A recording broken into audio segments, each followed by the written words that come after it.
Salam cinta, salam damai, salam bahagia, salam kasih sayang buat semua. Buatmu sahabat berbenah diri,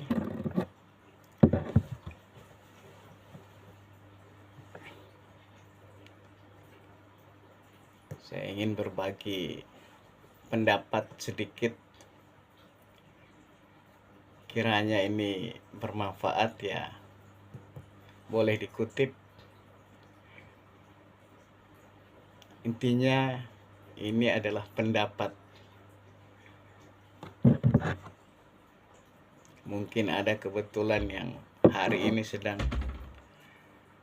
dalam pencarian, kebetulan materinya sama, boleh jadi referensi.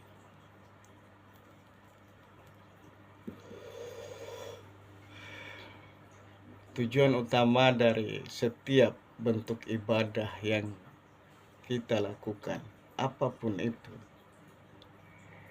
muaranya adalah kematian. Kematian ini adalah sesuatu yang pasti. Siapapun tidak akan bisa mengelak. Namun celakanya, banyak yang berusaha untuk lari dari kenyataan tersebut.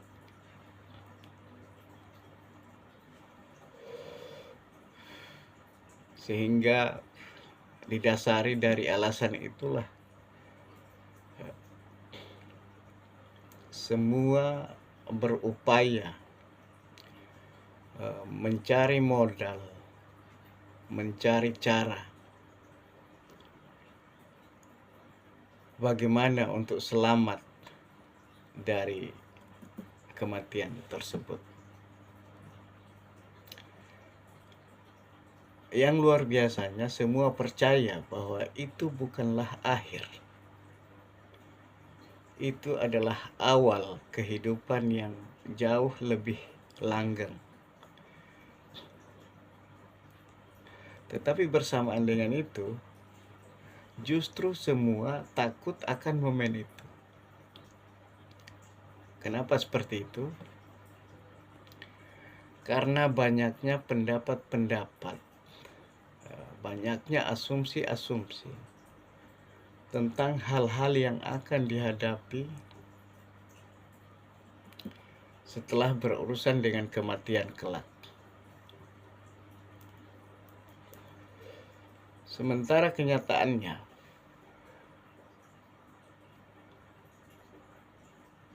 tidak ada yang pernah bercerita tentang kepulangannya dari situasi tersebut. Lalu kenapa banyak kabar-kabar tentang seramnya kematian, tentang menakutkannya kematian? Tentu saja ini berdasarkan cerita dari zaman ke zaman yang mungkin tidak semenakutkan itu, tetapi seiring bertambahnya waktu, seiring berubahnya generasi, seiring berubahnya cara berpikir, sehingga cerita dari zaman ke zaman ini lama-lama berubah menjadi ekstrem.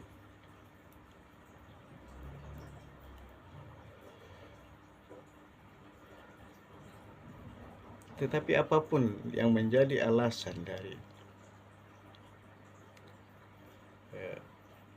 menakutkannya situasi kematian ini adalah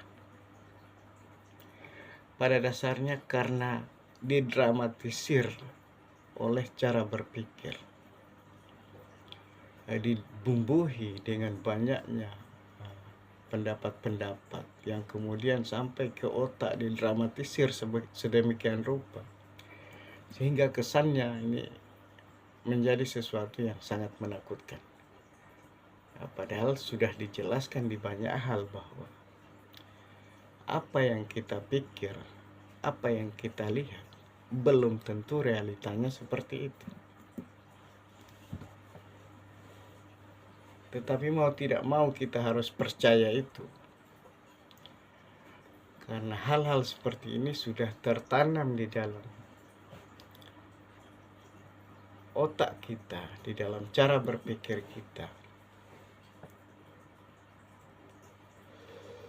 Karena itu adalah informasi-informasi yang pertama mengisi otak kita. Celakanya lagi, kita hampir tidak punya kesempatan untuk melakukan semacam penelitian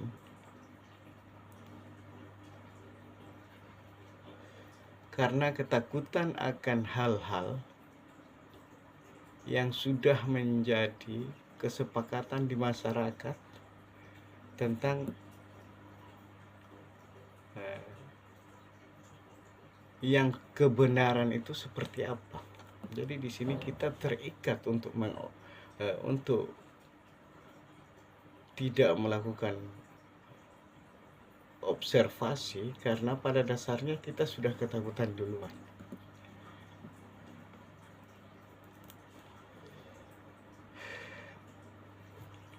Tetapi belakangan beberapa teori muncul bahwa sebetulnya bukan belakangan, juga sudah sejak lama, tetapi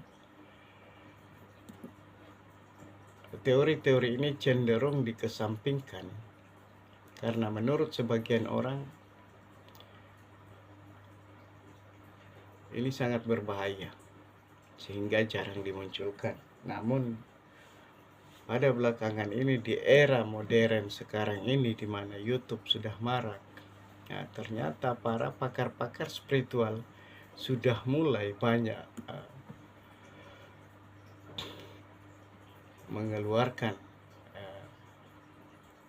menyalurkan pendapat-pendapat yang merupakan dari penelitian mereka berdasarkan jalan spiritual. Dan kebetulan itu sesuatu yang sepaham dengan apa yang menjadi pemikiran saya selama ini, bahwa sebetulnya tidak se-ekstrem dari apa yang menjadi pemikiran banyak orang. Salah satu teori yang mengatakan bahwa jika engkau mengenal dirimu, maka engkau akan mengenal Tuhanmu. Tetapi untuk mengenal Tuhanmu, ya kamu harus mati. Tentu saja ini kalimat yang juga tidak kalah ekstrimnya jika dimaknai dengan makna kalimat yang sebenarnya. Tetapi menurut saya yang terpahami adalah ketika kita mampu mengetahui esensi dari kalimat yang sesungguhnya, bahwa kita sebenarnya sejak awal untuk yakin akan keilahian, tuntutan pertama adalah bersaksi. Tetapi mungkin kita belum memahami dari makna kata bersaksi, sehingga tentu saja dari cara mengaplikasikannya juga mungkin tidak semaksimal dari tujuan kalimat tersebut yang sebenarnya. Nah, kata bersaksi di sini tentu saja bukan sesuatu yang di dalamnya kita terlibat. Kalau memang kita menjadi saksi, otomatis kita adalah sesuatu yang berdiri dari luar peristiwa yang kita saksikan. Nah, artinya bahwa kalau kita mengerti bahwa menjadi saksi yang sebenarnya, tentu saja kita tidak akan terlibat dari efek apapun tentang sesuatu yang kita saksikan.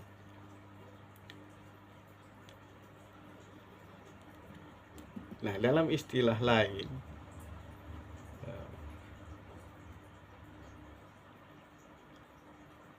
menganalogikan itu sesuatu mati. Mati berarti kita tidak bereaksi terhadap apapun.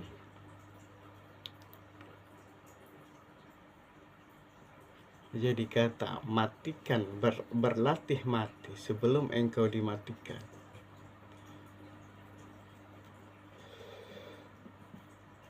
Itu tidak berbeda makna ketika orang membahasakan bahwa keheningan atau kekosongan, di mana di sana tidak ada apapun kecuali yang menyaksikan keheningan atau kekosongan itu.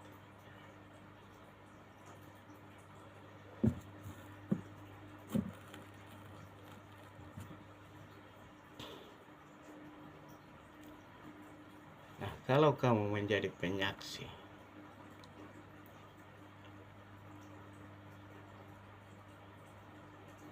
bagaimana kamu bisa merasakan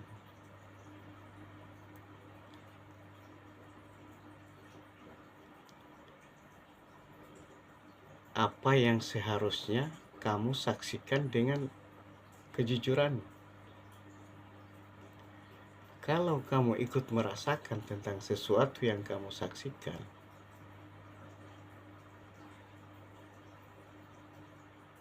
otomatis kamu terlibat di dalam apa yang kamu saksikan.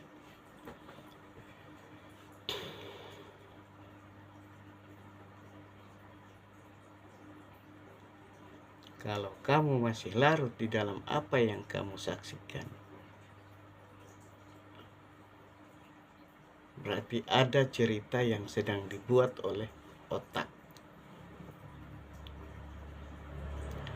Nah, di otak ini sumber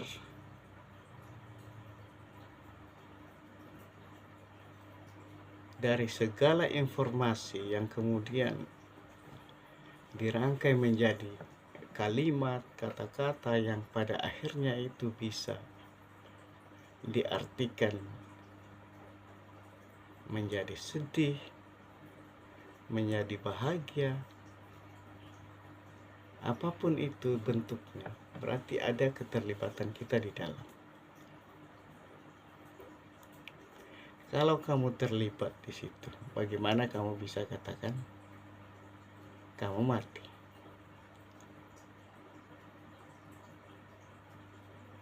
Nah, tujuan yang sebenarnya kita di sini adalah belajar untuk mati sebelum kita dimatikan.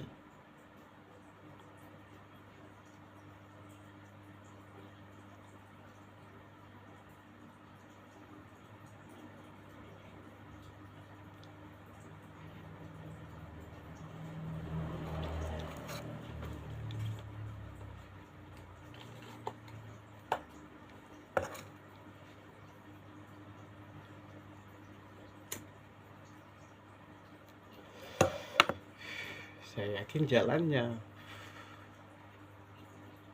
dari materi pembelajaran itu adalah dengan cara menjadi penyaksi yang sejati. Mungkin saya analogikan bahwa di saat kita nonton bola, kita masih memegang satu tim, kita masih pro terhadap satu tim, ya otomatis kita bukan penyaksi yang sebenarnya. Karena kita masih ada keberpihakan di sana. Tetapi menjadi penyaksi atau penonton yang sebenarnya tentu saja tidak akan pernah bergembira ketika sisi lain menang atau bersedih ketika di sisi lain kalah. Karena itu dia tidak terlibat dalam hal apapun di sana, tetapi dia murni menjadi penyaksi yang hanya menyaksikan. Artinya melalui analogi ini mungkin kita bisa mengkaji bahwa belajar mati yang dimaksud para tokoh-tokoh pendahulu kita, yaitu bagaimana kita belajar netral dalam situasi apapun di dalam kehidupan ini. Jadi kita hanya berjalan betul-betul berdasarkan tuntunan dari nurani yang terhubung dengan semesta ini, berdasarkan sistem kerja dari bentukan, kalau ada keyakinan kita katakanlah yang maha kuasa. Sehingga di sana tidak ada reaksi apapun tentang kejadian, yang ada hanya penerimaan. Dan di sana tentu ketika kita mampu menjadi penyaksi, maka tidak ada alasan kita untuk menolak. Nah, di sanalah yang saya bisa petik bahwa ketika kita di situasi itu,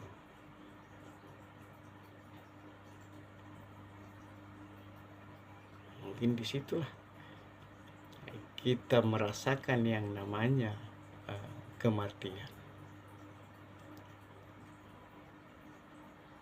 Kita tidak lagi bereaksi terhadap apapun, tidak ada yang bisa memicu pergolakan dari apa yang kita alami, tetapi hanya bahasa penerimaan bahwa inilah kun fayakunmu yang memang harus saya terima. Nah, dalam hal ini tentu saja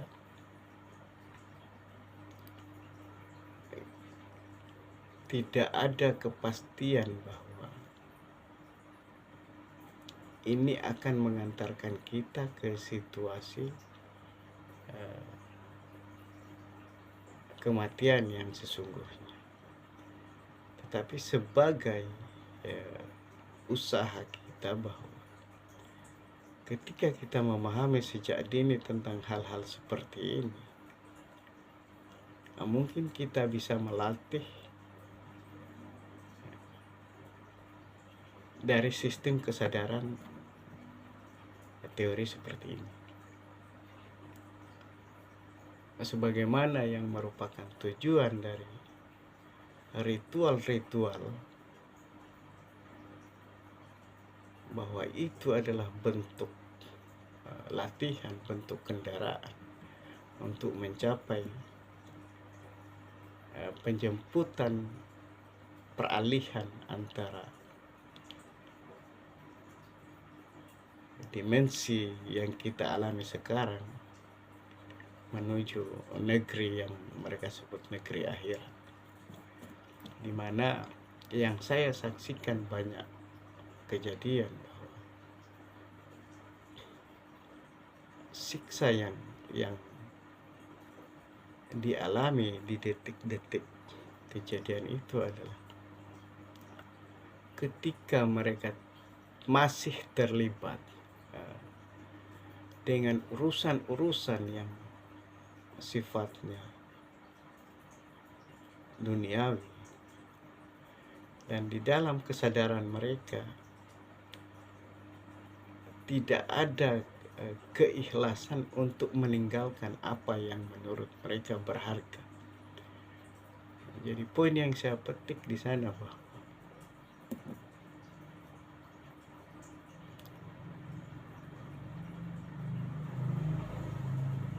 keterikatan dari hal-hal yang sifatnya duniawi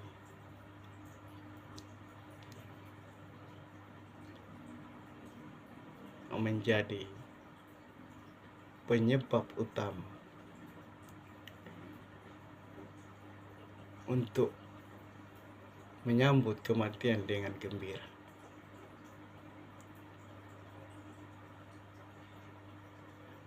Anda bisa buktikanlah dari dimanapun kita berada, sering banyak hal, walaupun tidak semua tetapi banyak yang kita saksikan bahwa betapa sulitnya mereka untuk melepas apa yang mereka sudah raih selama ini, sehingga menjelang ajal justru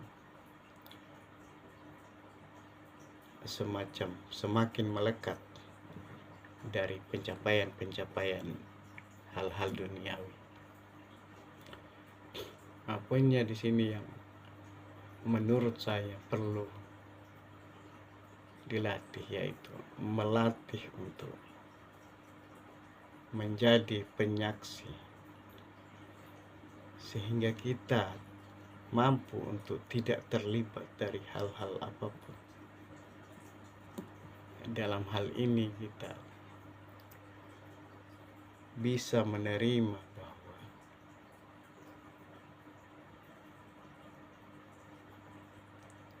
kita tidak pernah melakukan apapun, kita tidak pernah memiliki apapun.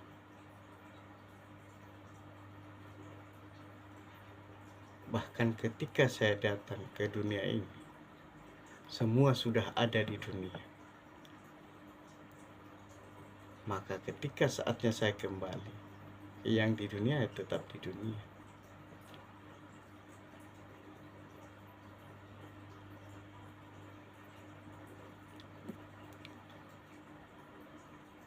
Maka bahasa yang dikatakan bahwa belajarlah mati sebelum engkau dimatikan, tentunya dalam hal ini kita dengan sangat sadar untuk menjadikan diri kita objek dalam bentuk kesadaran kita sebagai penyaksi bahwa apapun yang terjadi pada fisik kita, kesadaran kita berlatih untuk menerima. Dengan seperti ini, menurut saya, kita sedang melakukan dengan sengaja untuk mematikan diri kita. Tentu saja bukan makna yang sebenarnya, tetapi Anda bisa pahami bahwa di sini kita sedang melatih untuk mematikan diri kita melalui kesadaran. Semoga dengan sistem seperti itu, ya, kesadaran seperti itu bisa terbawa hingga benar-benar pada saatnya nanti, saat kejadian yang sebenarnya tiba. Semoga saja yang Maha Kuasa menstabilkan kesadaran itu, sehingga kita bisa menerima kejadian itu dengan gembira, menyambut peralihan dari dimensi dunia ini ke dimensi akhirat dengan senang hati, walaupun di saat orang lain semua menangis, tetapi dengan kesadaran penuh di situasi itu kita bisa menerima bahwa ya, inilah bagian dari satu kepastian yang harus saya lewati untuk menuju jenjang selanjutnya.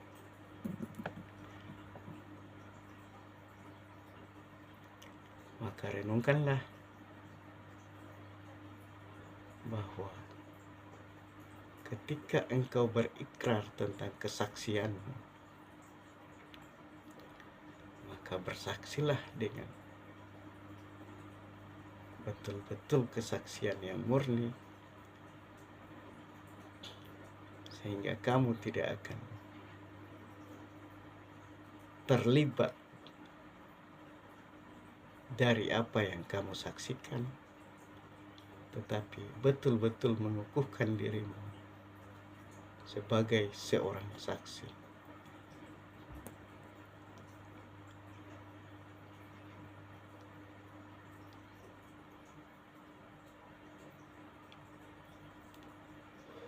Semoga saja setelah engkau menjadi saksi yang benar-benar murni menjadi penyaksi, tidak lagi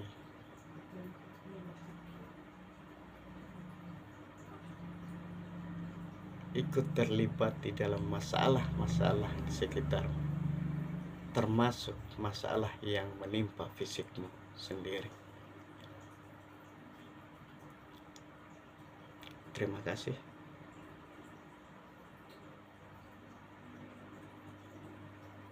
Selamat menjalani hidup. Semoga menjadi penyaksi yang murni, tetap rukun,